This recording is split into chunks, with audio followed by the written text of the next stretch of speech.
সাবেক প্রধানমন্ত্রী বেগম খালেদা জিয়ার রুহের মাগফিরাত কামনা করে দোয়া মাহফিলের আয়োজন করে পুরান ঢাকা বাবুবাজার সৈয়দ হাসান আলী লেনের ব্যবসায়ী সমিতির আয়োজনে সাবেক প্রধানমন্ত্রী বেগম খালেদা জিয়ার রুহের মাগফিরাত কামনা করে দোয়া অনুষ্ঠিত হয়। এ সময় প্রধান অতিথি হিসাবে উপস্থিত ছিলেন ঢাকা ৭ আসনের বিএনপির মনোনীত প্রার্থী হামিদুর রহমান হামিদ।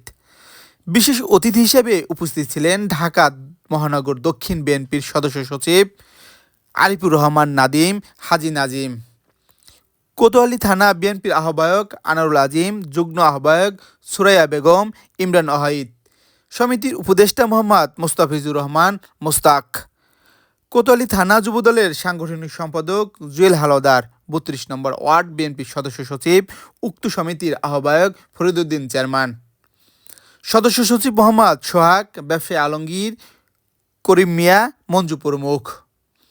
অনুষ্ঠান সঞ্চালনায় ছিলেন সমিতির যুগ্ম আহ্বায়ক আতাউর রহমান কালু। মোনাজাত পরিচালনা করেন বাবুবাজার জামে মসজিদের প্রেস ইমাম মাওলানা আব্বাস মিয়া। ব্যবস্থাপনায় ছিলেন নাসির স্বপন, আজিজ, রাজীব চৌধুরী, সুজন খান, সুমন, বাদামতলী ইউনিট বিএনপির সভাপতি বিলাল হোসেন, এছাড়াও বিএনপির যুবদল।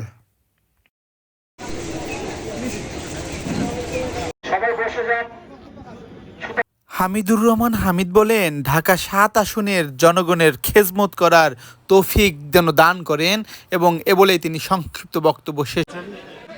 আমরা যেন আপনাদের খেজমতে পাশে থাকতে পারি, আল্লাহ যেন কবুল করে নেয়। আপনারাও আমার জন্য দোয়া করবেন। এ বলে আমার বক্তব্য শেষ করছি। আল্লাহ হাফেজ। আসসালামু আলাইকুম।